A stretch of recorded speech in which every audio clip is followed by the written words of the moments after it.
Two sets of skills. You and I all get hired for a very simple reason. Somebody makes an assessment that you have knowledge and talent and skills. You're good at what you do.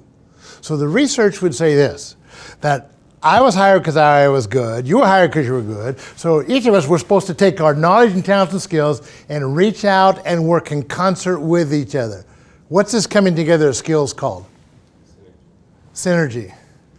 Teamwork. I wish it was. It's not. That is up here. So what's this? The coming together of skills. That's a work group. What's a work group? Simply, it's a collection of people who share overhead, okay? Which is totally different than a team. Now, what makes us be a team? Well, first of all, the reason why I go up here is there's got to be a common goal, okay? So I'm going to take my knowledge and talents and skills, work in concert with you to accomplish the common goal. See? So one of the things I like to do is to ask people, so what's the common goal? Let's assume we're at your company and everybody in this room today is part of your team. If I was to ask everybody here on a half a sheet of paper in 2 sentences, write down the common goal that's bigger than all of us. You think I get the same 2 sentences? What do you think? Not going to happen.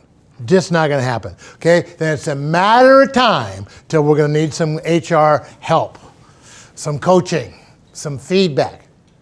So this is one of the sets I talk about. Reality is this. We have 2 sets of skills. I have skills to accomplish the task, and I have skills to deal effectively with people. Now, the reality is every one of us is better on one side of this equation than the other. So in a minute or so, I'm going to ask you, are you a task person that's learned how to deal with people? Or are you a people person that's learned how to do task? So let's put this off to the side for a second. There is a thing in the workday called crunch time. Let me show you what crunch time looks like. Whoops. Your job, just go. There's no please, there's no thank you. It's emergency time, it's crunch time, get it out. Go to the bathroom when you get home. Timeline's coming up. We all know crunch time. Doesn't matter with crunch time. As professionals, that's what we got to do. But crunch time has to be followed by this. Wow, this is quick today. What happens? All the focus is on people. Very little time here. But when I put the 2 of them together, I get my balance.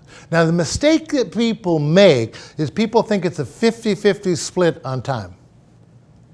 It's not. It's not even close. When you typically are doing coaching with somebody, which side of that equation are you working on?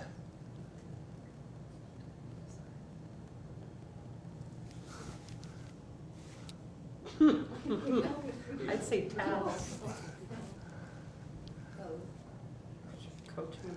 I would contend, I'm going to try and prove to you, that the majority of the time it's over here. What happens in corporate America when somebody doesn't have the skills to do the job that they're supposed to do? Well, isn't that dealt with very quickly? And in fact, we move them out. But what happens if somebody's a marvelous producer, but they destroy relationships and destroy people in the organization? Well, they're a really good producer. I know. See, so we tend to tolerate them until finally it comes to a point of no return. Here's why I think coaching is so important. If between me and you, trust and respect exist, I can spend up to 90% of my time focused directly on tasks. And 5 to 10% of my time doing people stuff. If either trust and or respect is missing, I will now spend up to 30 to 35% of my time over here. That time comes away from time on task. Okay, question. What are people doing with that time? It's the meeting after the meeting. It's the water cooler meeting. Which, I don't know, do you know? Building relationships or tearing them down. Uh-huh, it's one or the other. I'll meet you afterwards for a drink. And we get down to the local pop stand, have a loosener upper. Somebody says, my God, if he was here now, I'd tell him. Yeah, I know. When you're drunk and they're not present, it's going to make a big difference. Okay? So coaching to me is going to be around people stuff.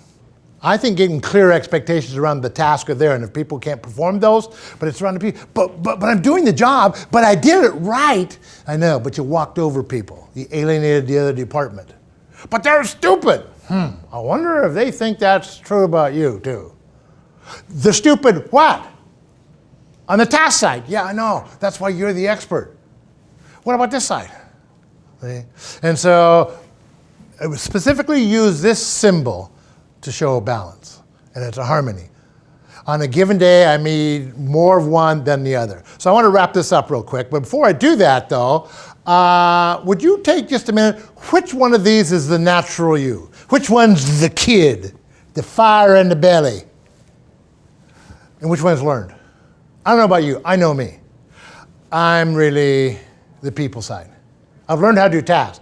In fact, I've learned how to do tasks so well, some people looking from the outside in think I'm really task. It takes a lot of energy for me to be task focused all day long. Gotta have some people time. So people say, well, Tom, by this part of my career, I don't know which one's the real me anymore. I know how to find out. What do you do when you're low energy to pick your energy back up? What do task people do when they're low energy to pick the task up, to pick up their energy? What do? They can do a task. You watch them, they get their day timers. Check. Another one, check. I got 2 of them done today. I bet you know people. Don't look around and give it away who they are, but I bet you know people like that. What do people do when they're low energy? They go talk to somebody. And guess who they always go talk to? Task people. Because they're in their office working so you can find them. So most of them have to rearrange their day timer after you leave. They didn't plan for your drop by. Okay, 1 minute total, so it's not a discussion time. Just around your tables. Are you task first, then people, or people first, then task? Go.